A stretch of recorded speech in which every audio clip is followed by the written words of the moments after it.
Hello everyone. आशा करती हूँ आप सब अच्छे होंगे। I am Indu and in this video I am going to teach you about the cell organelles. So welcome to my channel Indu biotech. आप सबको फिर से इंदु बायोटेक में स्वागत है। Now we start and point wise सभी ऑर्गेनेलीज को समझने का प्रयास करेंगे। तो शुरू करेंगे हम न्यूक्लियस से, जो कि हमारे सेल बॉडी के सेल्स के लिए बहुत ही इम्पॉर्टेंट है, जो बहुत ही इम्पॉर्टेंट सेल ऑर्गेनेलीज है। ऐसा हम कह सकते हैं कि ये these are the very very important organelles in the body because this nucleus control the cell growth and development of the organisms. इसी से हमारे कैरेक्टर भी डिसाइड होते हैं। सो हम स्टार्ट करते हैं सेल ऑर्गेनेलीज के सेल ऑर्गेनेलीज नंबर 1 से, जो कि हमारे हम स्टार्ट करते हैं न्यूक्लियस से।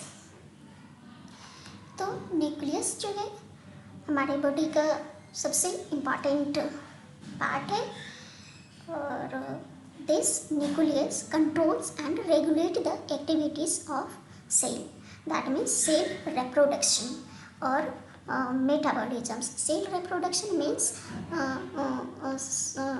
cell division को mainly ये control करता है। And the outer covering of the nucleus is called the nuclear membrane. These are the nucleus and these are the chromatin, these are the nucleolus. This round structure is the nucleus. So outer covering of the nucleus is called the nuclear membrane, and the nuclear membrane has the pore which allow the transfer of material from inside the nucleus to its outside, that is to the cytoplasm. Cytoplasm के बारे में हम previous lecture में discuss कर चुके हैं detail से। Please go to that video and understand them. So ये जो न्यूक्लियस आउटर मेम्ब्रेन है, ये पोरस स्ट्रक्चर होता है। दैट मीन्स इसमें पोर्स होते हैं जिसके through the materials in and out of the cell होते हैं। ये साइटोप्लाज्म से न्यूक्लियस में, न्यूक्लियस से साइटोप्लाज्म में मटेरियल्स का आना जाना होता है through the nuclear pore. And a cell which is not dividing, जब सेल डिवाइड नहीं करता है उस समय the DNA is visible as entangled mass of the thread like structure called the chromatin materials. When जब सेल डिवीजन के लिए ready नहीं होते हैं उस समय इनके अंदर जो इंटेंगल्ड लाइक स्ट्रक्चर होता है, दीज आर क्रोमेटिन, ये इंटेंगल्ड मास के रूप में ही रहते हैं। However the cell is about to divide, लेकिन जब सेल रेडी हो जाता है to division, the chromatin material gets organise into the chromosome. ये जो आपको थ्रेड लाइक स्ट्रक्चर ऐसे बिखरे हुए बहुत बड़े से दिख रहे हैं, ये ऑर्गेनाइज्ड हो जाता है, असम्बल हो जाता है in the chromosome. These are the structure of the chromosomes. ये जब डिवीजन शुरू होता है तब ये ऑर्गेनाइज्ड हो जाता है इन क्रोमोसोम्स में। And the chromosome are composed of the DNA and protein and contain information for the inheritance of the characters from parents to next generation in the form of DNA molecules। ये chromosome जो होते हैं, ये chromosome ये DNA का बना होता है। ये इसमें ये डीएनए होता है। डीएनए को ही हम अगर इसके इतने पार्ट्स को हम एक छोटा सा सेगमेंट्स लेते हैं, these are the some segments, because ये बहुत ही थ्रेड लाइक, बहुत ही कॉम्प्लेक्स ये और वे में ये ऑर्गेनाइज्ड होता है, इसलिए ये इस तरह के दिखते हैं। जब सेल डिवीजन एकदम होने लगता है तब ये डीएनए इस तरह का स्ट्रक्चर होता है कि इसके एक सेगमेंट को हम डीएनए कहते हैं। The DNA molecule contain the information necessary for constructing and organizing cells। ये डीएनए जो होता है, डीएनए में ही इंफॉर्मेशन प्रेजेंट होता है in the form of the nucleotide base होता है, इसमें प्रेजेंट होता है, जो कि प्रोटीन के फॉर्म में ये मैसेज को पास करता है। and the functional segment of DNA are called the gene। अब ये जीन जो अब जिस सेगमेंट से जिस क्रोमोसोम्स को मान लीजिए कि हम इस पार्ट को हम ये थोड़ा सा हम पार्ट्स लेते हैं और इस पार्ट से हम ये डीएनए लिया, ये डीएनए किसी भी कैरेक्टर्स के लिए रिस्पॉन्सिबल है, तो हम इस डीएनए को हम जीन कहते हैं। ये मान लीजिए इस कैरेक्टर का ये इतना सारा सेगमेंट हम ले लें, ये सेगमेंट हमारे आईज कलर के लिए रिस्पॉन्सिबल है, तो इतने सेगमेंट जो है वो जीन हो गया, तो हम इसको जीन कहते हैं। The functional segment of the DNA is called gene. Gene DNA का जो सेगमेंट है वो फंक्शनल होना चाहिए, किसी कैरेक्टर को के लिए रिस्पॉन्सिबल होना चाहिए, तभी हम उसे जीन कहते हैं। अब हम चलते हैं the next important molecule from cell organelles for the cell is the endoplasmic reticulum. Endoplasmic reticulum कहता है कि these are the large network of membrane bound tube and seeds. ये membrane bound tube like structure था, ये seed की तरह भी दिखता है एंड ये पूरे साइटोप्लाज्म, जैसे कि हमने पिछली वीडियो में देखा है स्ट्रक्चर, वो पूरे साइटोप्लाज्म में ये डिस्ट्रीब्यूटेड होता है and varies greatly in appearance in different cell, it always form a network system. कहने का मतलब है कि ये जो डिफरेंट सेल में इसका अपीयरेंस, जो इसका लुक है वो डिफरेंट हो सकता है, लेकिन ये जो एक नेटवर्क सिस्टम बनाता है, ये इनको बनाना ही है, ये इनके बनाने का पैटर्न सेम रहता है, ये जस्ट न्यूक्लियस के बाहर ये पैटर्न बनाते हैं। And it serve as the channel for the transport of material, especially protein, between various region of the cytoplasm or between the cytoplasm and the nucleus। अभी इसका मतलब है कि ये जो चैनल है, ये चैनल एक चैनल का निर्माण करता है, ये नेटवर्क स्ट्रक्चर जो है वो एक चैनल की तरह काम करता है, जिससे जो मटेरियल जो है between the region of cytoplasm, ये साइटोप्लाज्म ये है, तो ये साइटोप्लाज्म के बीच ये आने जाने का मटेरियल, स्पेशली प्रोटीन जो होते हैं, जो सिंथेसिस होते हैं, प्रोटीन सिंथेसिस साइटोप्लाज्म में जो होते हैं, वो इनके थ्रू ये इसके आना जाना होता है and they are also transport the material between the cytoplasm and the nucleus and these endoplasmic reticulum are two types. ये दो तरह के इंडोप्लाज्मिक रेटिकुलम होते हैं। रफ इंडोप्लाज्मिक रेटिकुलम, इसे शॉर्ट फॉर्म में रफ इंडोप्लाज्मिक रेटिकुलम RER कहते हैं and the smooth endoplasmic reticulum, जिसे शॉर्ट फॉर्म SER भी कहते हैं। रफ इंडोप्लाज्मिक रेटिकुलम का क्या काम होता है कि rough endoplasmic reticulum looks rough under a microscope because it has the ribosome attached to its surface. ये इस एंडोप्लाज्मिक रेटिकुलम को रफ एंडोप्लाज्मिक रेटिकुलम इसलिए कहते हैं कि इस पे ये छोटे छोटे रेड जो आपको दिख रहे हैं small round, these are the ribosome actually. अगर तो जब हम इसको माइक्रोस्कोप के अंदर देखते हैं तो ये रफ दिखते हैं, और ये एंडोप्लाज्मिक रेटिकुलम है जस्ट इसके पास ही है, इसमें कोई भी राइबोसोम्स नहीं है, इसलिए ये स्मूथ दिखते हैं माइक्रोस्कोप के अंदर। So the ribosome are present in all active cells, are the site of protein manufacturers. ये राइजोसोम जो होते हैं ये प्रोटीन सिंथेसिस में बहुत ही हेल्प करते हैं, इसलिए इसे प्रोटीन मैन्युफैक्चरर्स भी कहते हैं। And the manufactured protein are then sent to the various place in the cell depending on the need using the endoplasmic reticulum. जब सेल्स में प्रोटीन का सिंथेसिस हो जाता है तो उसे वेरियस वर्क के लिए डिफरेंट ऑर्गन्स में भेज दिए जाते हैं through the endoplasmic reticulums. And और स्मूथ इंडोप्लाज्मिक क्या करते हैं, तो it helps in the manufacture of the fat molecules और lipid important for the cell function. ये स्मूथ इंडोप्लाज्मिक, जो rough endoplasmic reticulum protein synthesis करते हैं, and the smooth endoplasmic reticulum में जो है रफ इंडोप्लाज्मिक रेटिकुलम जो है वो मैन्युफैक्चरर्स है फॉर द प्रोटीन के लिए, and smooth endoplasmic is the manufacturers for the fat molecules और लिपिड मॉलिक्यूल्स, जो कि सेल फंक्शन के लिए बहुत ही इम्पॉर्टेंट होता है। and it play a crucial role in detoxifying many poison and their drugs. सो ये स्मूथ एंडोप्लाज्मिक रेटिकुलम जो है इनका एक और very very important and crucial roles होता है डिटॉक्सिफिकेशन में। ये हमारे जो बस लीवर में पॉइजन लीवर के थ्रू ये पॉइजन और ड्रग्स को डिटॉक्सिफाई करने में ये smooth endoplasmic reticulum play important roles.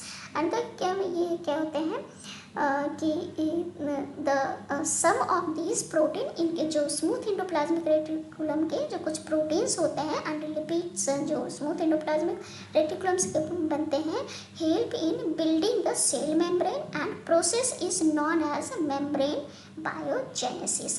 इसे तो स्मूथ एंडोप्लाज्मिक रेटिकुलम अभी भी हमने जाना कि स्मूथ एंडोप्लाज्मिक रेटिकुलम प्रोटीन का सिंथेसाइज करता है and rough endoplasmic reticulum protein synthesis में हेल्प करता है and the rough smooth endoplasmic reticulum lipid बनाते हैं। और ये प्रोटीन एंड लिपिड ये दोनों मिलके सेल मेम्ब्रेन का बिल्डअप करते हैं। सेल मेम्ब्रेन भी फॉस्फोलिपिड और बहुत सारे प्रोटीन्स का बना होता है जो कि हमने प्रीवियस वीडियो में पढ़ा है। So the protein and lipid help in the building the cell membrane and the process जिस प्रोसेस से प्रोटीन और लिपिड जो सेल मेम्ब्रेन बनाने में हेल्प करता है the process is known as the membrane biogenesis and some other protein and the lipid function as the enzymes. कुछ protein और लिपिड जो होते हैं वो कुछ प्रोटीन जो होते हैं इंजाइम्स एंड हार्मोन्स की तरह भी वर्क करते हैं। अब third number cell organelles is Golgi apparatus। इनके बारे में देख लेते हैं। गोल्जी apparatus गोल्जी बॉडी को सबसे पहले कैमिलियो गोल्जी ने डिस्क्राइब किया था। उन्होंने डिस्क्राइब किया था कि this Golgi body is a system of membrane bound vesicle or these are flattened sac arranged approximately parallel to the इन्होंने बताया कि ये मेम्ब्रेन बाउंड स्ट्रक्चर ये वेसाइकल्स है फ्लैटेंड है और ये एक दूसरे के पैरेलल में अरेंज्ड होता है और इन स्टैक्स कॉल्ड द सिस्टर्नी। ये जो स्टैक्स है ये आप देख रहे हैं एक एक स्टैक को ये cisternae these are called the cisternae. एक सिंगल स्टैक को हम सिस्टर्नी कहते हैं। These membrane have the connection with the membrane of endoplasmic reticulum and therefore consist of another portion of a complex cellular membrane system. So ये एक दूसरा complex cellular membrane complex है। First one is the endoplasmic reticulum and second is the Golgi body. It is these two organelles are the complex cellular membrane system and the material synthesized near the endoplasmic is packed and dispatched to the various target inside and outside the cell through the Golgi body. अब endoplasmic reticulum में जो भी material synthesized होते हैं वो उनकी pack और dispatching जो का काम जो होता है वो गोल्जी बॉडी करते हैं। एंड ये इसको गोल्जी बॉडी को जो नीचे ट्रांसफेस होते हैं एंड अप साइड इसको सिस फेस कहते हैं। These are the vesicle small ये this nearly facing vesicle these are incoming transport vesicles है। ये vesicles है these are the lumen। ये ट्यूब में जो अंदर नली लाइक स्ट्रक्चर है these are the lumen। ये the secondary vesicle ये primary vesicle secondary vesicle all of इसके डिटेल से हम हायर क्लास में एक्चुअली पढ़ते हैं आप लोग को इतना। This is the enough for you and the what is function क्या होता है Golgi apparatus के लिए। तो Golgi apparatus क्या काम करता है कि ये these the Golgi apparatus storage modification and packing of product in the vesicles। these vesicles में ये vesicles में जितने भी मटेरियल सिंथेसाइज्ड होता है सेल्स में ये स्टोरेज करता है एंड यहीं पे मॉडिफाइड एंड पैकेज होके प्रोडक्ट को वेरियस सेल ऑर्गन्स में भेज दिए जाते हैं। In some cases complex sugar may be made from the simple sugar in the Golgi apparatus. कभी कभी ऐसा भी देखा गया है कि गोल्जी अपरेटस जो है वो शुगर का सिंथेसिस गोल्जी अपरेटस में होता है। It also involve in the formation of lysosome. Golgi apparatus जो होता है लाइसोसोम फॉर्मेशन में भी हेल्प करते हैं। अब हम पढ़ते हैं next organelle is the lysosomes. So lysosome क्या है? Lysosome are the membrane bound, all organelles are membrane bound होते हैं। So lysosome are also membrane bound sac which filled with digestive enzymes. These enzymes are made by the rough endoplasmic reticulum. ये lysosome structure है। These are the lipid layer. ये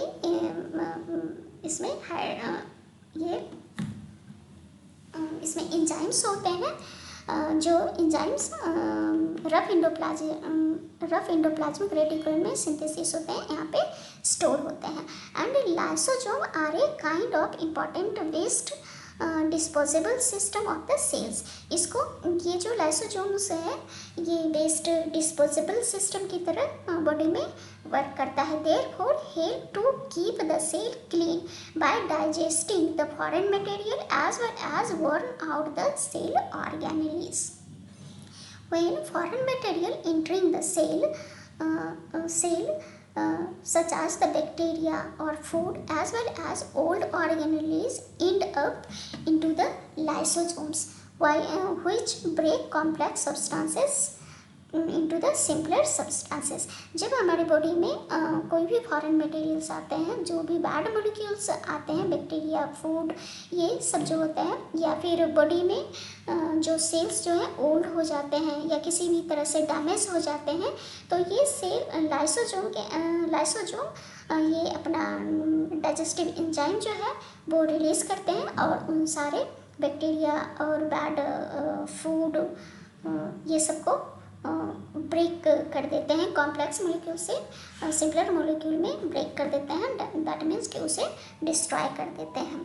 क्यों कर देते हैं destroy? Because they contain the powerful digestive enzyme that is capable of breaking down all the organic material. ये इसमें बहुत ही पावरफुल, बहुत ही एक्टिव डाइजेस्टिव एंजाइम्स होते हैं जो कि कॉम्प्लेक्स ऑर्गेनिक मटेरियल्स को ब्रेक डाउन करते हैं। During the disturbance in cellular metabolism, for example when the cell get damaged, lysosomes में burst and enzymes digest their own cell। जब बॉडी में किसी भी तरह से सेल का डैमेज हो जाता है तो ये लाइसोजाइम जब लाइसोजाइम में किसी भी तरह से डिफॉर्मेशन हो जाता है या किसी भी तरह का एबनॉर्मलिटीज हो जाता है तो ये सेल खुद को नष्ट कर देते हैं। अपने ही डाइजेस्टिव एंजाइम से ये खुद को नष्ट कर लेते हैं, इसलिए इसे सुसाइडल बैग भी हम कहते हैं सेल के लिए। सुसाइडल बैग ऑफ सेल भी कहते हैं हम लाइसोसोम्स के। और ये कभी कभी बहुत ही इम्पोर्टेंस है कि ये कभी कभी एग्जाम्पल्स में इवन नेट में भी पूछ देते हैं कि lysozyme which organelle is called the suicidal bag of the cells. तो ये बहुत ही इम्पोर्टेंट है।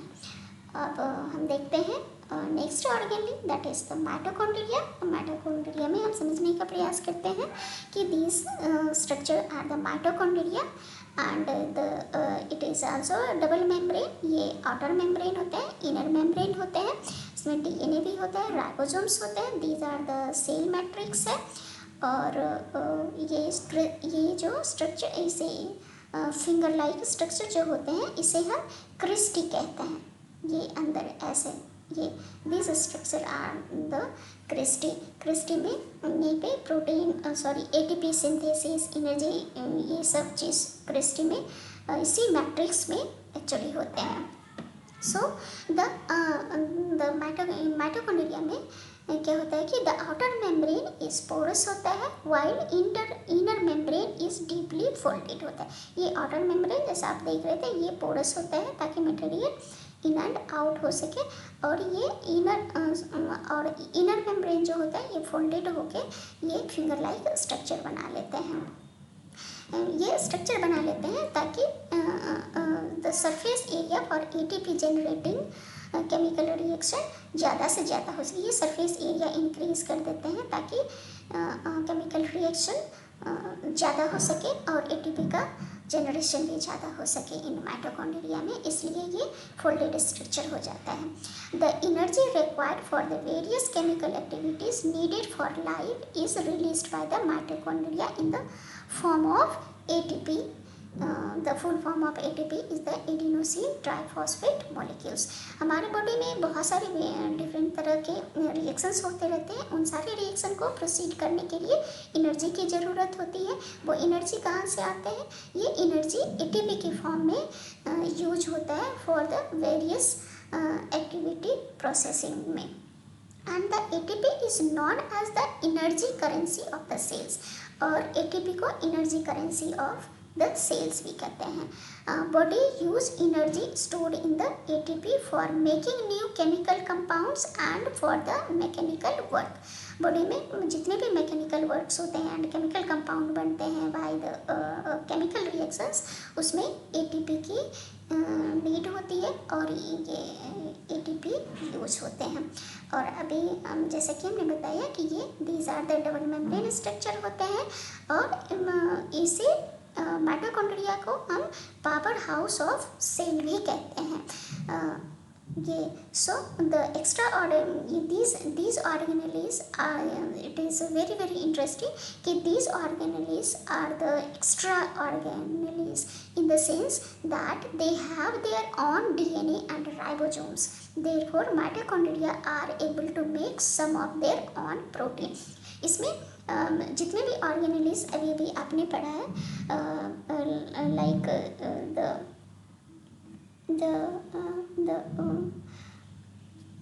लाइसोसोम और गोल्गी कॉम्प्लेक्स, ये सब चीज़ें में राइबोसोम और डीएनए मटेरियल्स नहीं होते हैं, बट इसमें डीएनए होते हैं। सो ये अपने डीएनए राइबोसोम्स अपना खुद का डीएनए और राइबोसोम्स होता है, ये किसी पे डिपेंडेंट नहीं होते हैं, and it make the some their own proteins. ये अपने ही प्रोटीन्स को सिंथेसिस करते हैं। So this is the very unique characteristic of the mitochondria. अब हम देखते हैं प्लास्टिड। प्लास्टिड क्या है? सो प्लास्टिड जो है, प्लास्टिड्स देख लेते हैं। ये only present in the plant cell and some algae में प्रेजेंट होते हैं, and this plastids present on DNA and ribosomes. इसमें प्लास्टिड में भी अपना डीएनए और राइबोसोम्स होते हैं। It is the similar to mitochondria in external appearance. इस एक्सटर्नल अपीयरेंस में माइटोकॉन्ड्रिया की तरह होते हैं। जैसे हमें भी माइटोकॉन्ड्रिया में देखें कि ये डबल मेम्ब्रेन होते हैं, तो ये भी डबल मेम्ब्रेनस स्ट्रक्चर होते हैं, पोरस होते हैं। तो ये सिमिलर टू माइटोकॉन्ड्रिया में होते हैं। प्लास्ट जो है ये दो तरह के होते हैं, chromoplast and leucoplast. Chromoplast coloured plastid होते हैं एंड ल्यूकोप्लास्ट कलरलेस प्लास्टिड होते हैं। दैट मीन्स कि these plastid leucoplast are white in colours. अब क्रोमोप्लास्ट जो होता है, chromoplast in chromoplast there is present chlorophyll called as the chloroplast. So chloroplast are the important for the photosynthesis in plants. Chloroplast में chlorophyll होते हैं and the chloroplast very very important for the photosynthesis in the plants. Photosynthesis and the food manufacturing of the plants. So chloroplast also contain the various yellow or organ pigment in addition to chlorophyll. Chloroplast में chlorophyll के अलावा और भी pigment, orange colour के pigment present होते हैं। And the internal organisation of the chloroplast consist of the numerous membrane layer structure embedded in the material called the stroma. अब ये देखिए, ये कि ये द क्लोरोप्लास्ट है and these are the leucoplast and these are the chloroplast. ये chloroplast various membranous structure है, और इसमें भी एक मेम्ब्रेन लाइक स्टैक करके राउंड सा दिस स्ट्रक्चर है, इसे हम स्ट्रोमा कहते हैं। These are the stroma.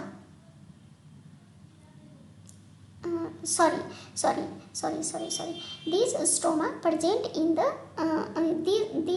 in the stroma, like the cytoplasm. The stroma contain the granum. These are the granum. ये पूरे स्टार्च को ग्रेनम कहते हैं। अब these are स्टार्च ग्रेन होते हैं, इसमें जेनेटिक मटेरियल भी होते हैं, डीएनए इसमें होते हैं, राइबोसोम होते हैं। सो these molecules, that means chloroplast, also synthesize their own some proteins and these are the thylakoid। ये स्टार्च जो है पूरे स्टार्च को क्लोरोप्लास्ट के अंदर मेम्ब्रेन लाइक जो स्टार्च होते हैं इसको हम ग्रेनम कहते हैं, और एक सिंगल ग्रेनम को हम थैलेक्वाइड्स कहते हैं। और this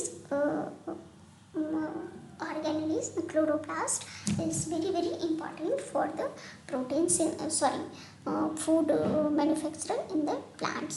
and the what is the role of the leucoplast? तो leucoplast जो होते हैं primarily store as the starch, while and protein granules को ये store करते हैं leucoplast। नेक्स्ट ऑर्गेनेल्स देखते हैं, that is the vacuoles. Vacuoles are the storage sac for solid और लिक्विड कंटेंट। लिक्विड सॉलिड और लिक्विड कंटेंट को ये स्टोर करते हैं। And the vacuole are small size in animal cells, while plant cells they have very large in size.